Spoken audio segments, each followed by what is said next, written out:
he said, finally moving to wrap his strong, calloused fingers around hers.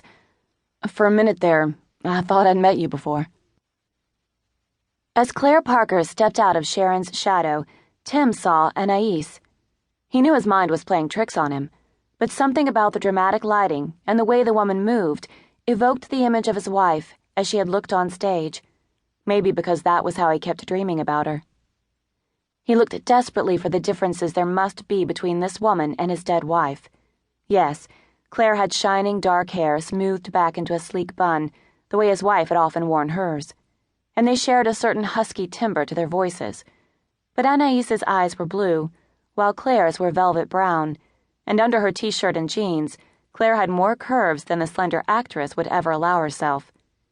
Yet he, the rational scientist, was blindsided by the resemblance. He thought leaving New York would save him from the constant reminders, yet even here in the wilds of West Virginia, he got yanked back into the nightmare. Claire looked up at him with a question in her eyes, and he realized he was still holding her hand. He gave her an apologetic smile as he released his grip. Her gaze became intent, as though she was trying to read something in his face. With a sense of disquiet, he wondered what his expression revealed. Most people had given up on offering sympathy that thinly disguised their curiosity about his wife's death. But Claire Parker was new here.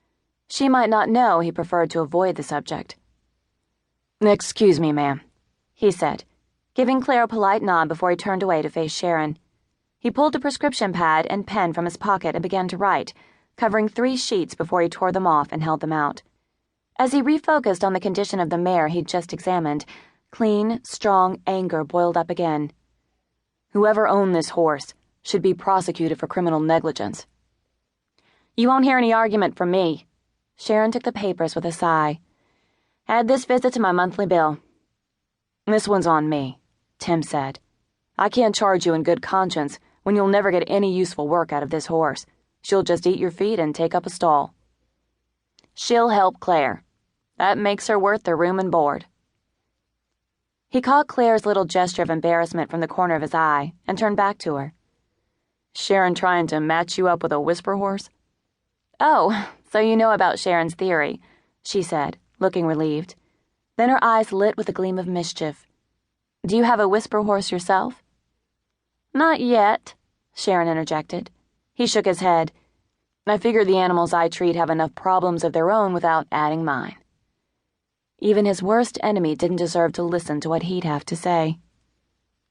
"At least there's no danger they'll post your true confessions on Facebook," Claire said. "That's an advantage I hadn't considered," he admitted, his attention caught by the undercurrent of laughter in her tone. "You two aren't taking this seriously," Sharon said. "Everyone needs someone to tell their troubles to, and horses have broad backs to help carry your burdens." "I know. Just whisper your worries into your horse's ear, and they'll magically disappear," Claire said, throwing a smiling glance in Sharon's direction. "Is there a horse who knows all your secrets, Sharon?" "I have a whole stable full of whisper horses," Sharon said with a grin as she unlatched the stall door. "Let's see what you think of Willow." "Now?" A shadow of discomfort crossed Claire's face as her gaze cut toward him and back. "Isn't it supposed to be a private thing, just me and the horse?" So the self-assured Claire Parker didn't want to meet her potential whisper horse in front of a stranger. Maybe she wasn't quite the skeptic she pretended to be. Or maybe she was desperate for someone to talk to. He didn't want to get tangled up with that kind of neediness again. "I'll look in on your pregnant mare and then come back to discuss Willow's diagnosis." "Sounds like a plan," Sharon said. Claire's brown eyes were warm with appreciation, and he was startled by the little flicker of heat they kindled in his gut. "Thank you," she said. "I'm not sure what happens when one finds the right horse. It might not be pretty." "There will be weeping and gnashing of teeth," he quoted. With a chuckle, she bared her teeth and clicked them together a couple of times before slipping into the stall. He was left to think about how the shape and color of her lips remained crystal clear in his memory. Claire relinquished the veterinarian's company with a strange reluctance. His smile came slowly, but held the same warmth as the afternoon sunshine. She found his solidity comforting. It would take a disaster of epic proportions to throw Dr. Tim off balance.